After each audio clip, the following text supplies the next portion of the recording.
I never thought I'd be judged for the very thing I was most afraid of being judged for." Mark's voice cracked as he stared into the camera, his eyes glistening with unshed tears. But sometimes life has a way of bringing together the people who need each other most, even when they're both too scared to admit it. If you've ever felt misunderstood or judged too quickly, this story might just heal something inside you. Like, subscribe, and join our community of real stories that remind us we're never alone in our struggles. Mark Reynolds checked his reflection in the rearview mirror one last time, running nervous fingers through his short brown hair. At 34, he couldn't remember the last time he'd been this anxious about meeting someone. The dashboard clock read 6:52 p.m. He was early, but sitting in his car outside the restaurant wasn't doing his nerves any favors. "You can do this," he whispered to himself, the pep talk sounding hollow even to his own ears. "It's just dinner." But it wasn't just dinner. It was his first date in nearly 5 years. 5 years since Ellie's mother had walked out, leaving him alone with their 3-month-old daughter. 5 years of being both mom and dad, of learning to braid hair and bake birthday cakes, of parent-teacher conferences and midnight fevers. 5 years of putting his own life on hold. His phone buzzed with a text from his sister, Jen. "Stop overthinking and go inside already. Emma's fine with us. Have fun." Mark smiled. His sister knew him too well. Emma, now 5, had been ecstatic about spending the evening with her aunt and cousins. She'd practically pushed him out the door, telling him he looked super handsome in his blue button-down shirt. Taking a deep breath, Mark stepped out of his car and walked toward the restaurant, a cozy Italian place that had been recommended by a coworker. The same coworker who had convinced him to try the dating app where he'd met Olivia. Their conversations over the past 2 weeks had flowed easily. Olivia was smart, funny, and seemed genuinely interested in his life. They'd connected over their shared love of old movies and hiking trails. She hadn't asked about his past relationships yet, and he'd been grateful for that. Explaining that he was a single father wasn't usually first date material. He'd planned to bring it up tonight, when the moment felt right. The hostess led him to a table by the window. He was just settling in when he saw her enter. Olivia was even prettier in person than in her photos, tall with warm brown skin and curly black hair that fell just past her shoulders. She wore a simple green dress that made her dark eyes sparkle. When those eyes found him across the room, her smile lit up her entire face. "Mark?" she asked, approaching the table. He stood quickly, nearly knocking over his water glass. "Olivia. Hi. It's great to finally meet you." They shared an awkward moment of hesitation, handshake, hug, before settling on a brief embrace that sent his heart racing. "This place looks wonderful," she said, taking her seat. "I've driven past it 100 times but never been inside." "My first time too," Mark admitted. "But I've heard the pasta is amazing." The initial awkwardness melted away as they fell into conversation. Olivia worked as an architectural designer, and her passion for her work was evident as she described a community center she was helping to redesign. Mark found himself captivated by her animated expressions and the way she used her hands when she talked. When she asked about his job as a high school English teacher, he found himself sharing stories about his students that he hadn't thought about in years. She laughed at all the right moments and asked thoughtful questions that showed she was really listening. By the time their entrees arrived, Mark felt something he hadn't experienced in years, a connection. A possibility. The weight he'd been carrying seemed lighter somehow. "So," Olivia said, twirling pasta around her fork, "you mentioned you moved here about 5 years ago. What prompted the change?" This was it, the opening he'd been waiting for. Mark took a sip of his wine, gathering his courage. "Actually, it was after my daughter was born. I wanted to be closer to my sister and her family." Olivia's fork paused midway to her mouth. "You have a daughter?" "Yes, Emma. She's 5 now." Mark pulled out his phone, unable to resist showing the photo of Emma on his lock screen, gap-toothed smile, wild blonde curls, and eyes that were a mirror image of his own. She's the center of my world. Olivia's expression softened as she looked at the picture. She's beautiful. Then she looked up at him, her eyes searching his face. And her mother? Mark swallowed hard. This was always the difficult part. She left when Emma was 3 months old. My mom's watching Noah, and she practically pushed me out the door tonight, Olivia admitted. A walk sounds perfect. They strolled side by side, their hands occasionally brushing until Mark gathered his courage and took hers. Her fingers intertwined with his, warm and reassuring. Can I ask you something? Olivia said as they reached the small park, its paths lit by old-fashioned lampposts. Anything. Why did you look so relieved when I told you about Noah? Most men run for the hills. Mark considered her question carefully.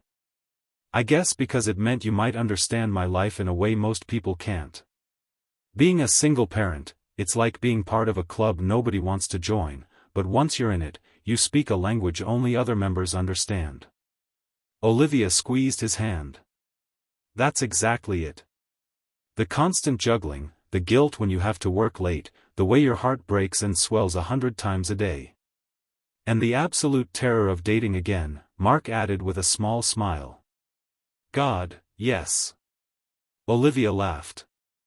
The last guy I went out with actually said, and I quote, "It's cool that you have a kid, but I'm not looking to play daddy."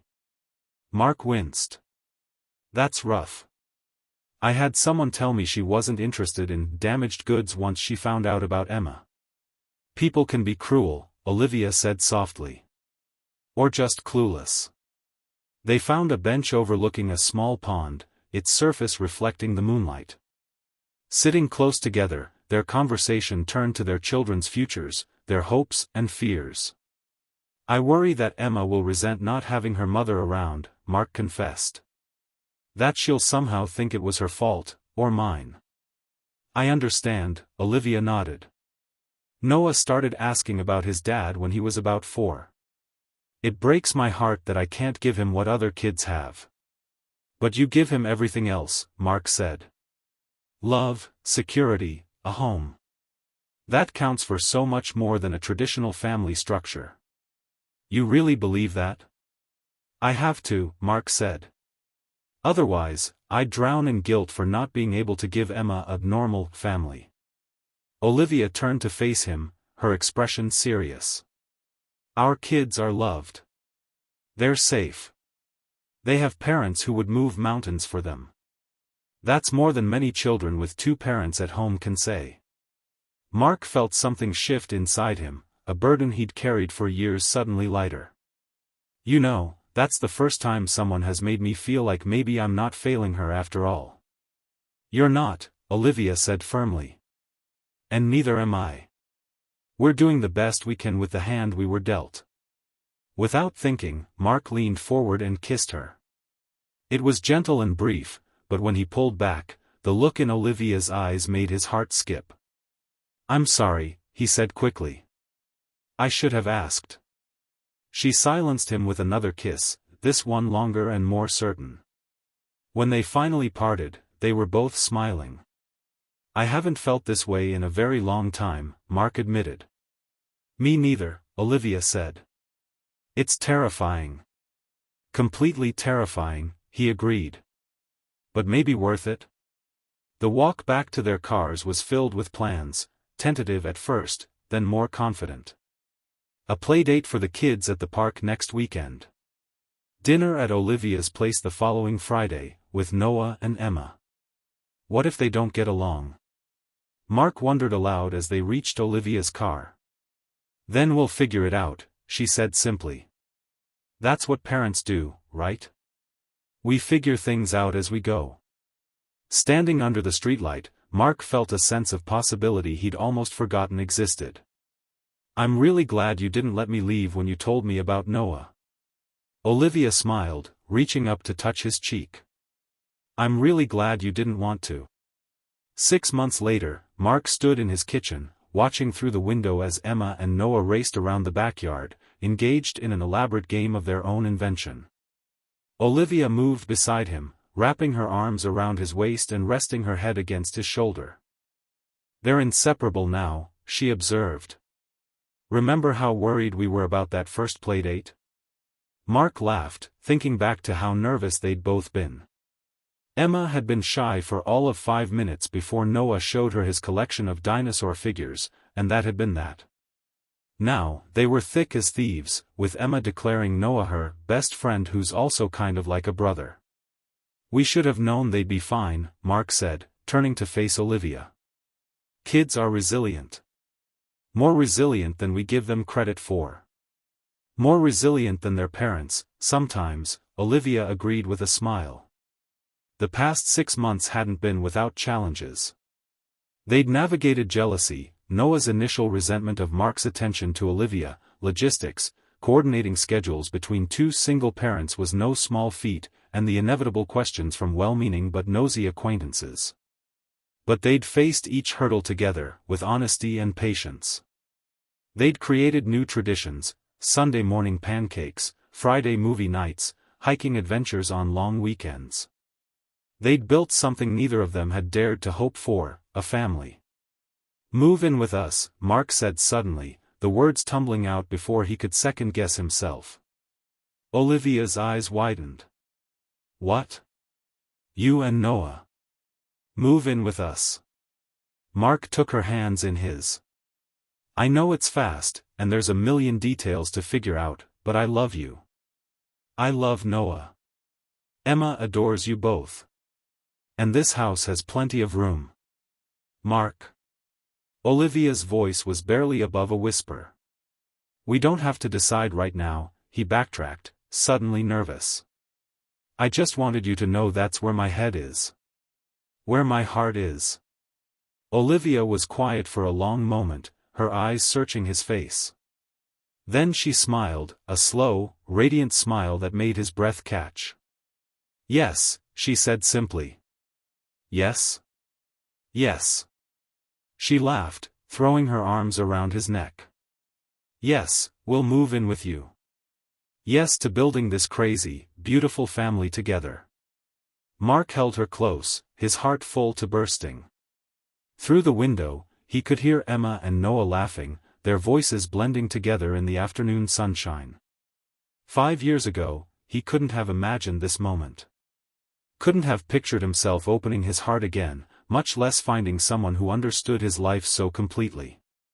Someone who saw his status as a single father not as baggage but as evidence of his capacity to love.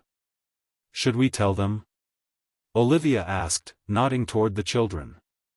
"Let's," Mark agreed. Together. Hand in hand, they stepped out into the yard, into the future they were building, not despite their pasts, but because of them. A future where, "You can leave. I'm a single mom," had become, "Stay, let's be a family." As Mark finished telling his story to the camera, he wiped away a tear. That first date could have ended so differently. If either of us had let fear win, if we'd been too afraid to be vulnerable, we would have missed out on the greatest gift of our lives. The camera panned out to show Olivia sitting beside him, her hand in his, with Emma and Noah playing in the background. "Sometimes the very thing you think might push someone away is exactly what brings them closer," Olivia added. "Our broken pieces fit together to make something whole." Mark nodded, squeezing her hand. "So if you're out there feeling like your situation makes you undateable or unlovable, remember our story. The right person won't see your circumstances as a burden, they'll see them as part of who you are. And they'll love you not in spite of your journey, but because of it. Because sometimes," Olivia finished with a smile, "the most beautiful love stories begin with the words, 'You can leave.'"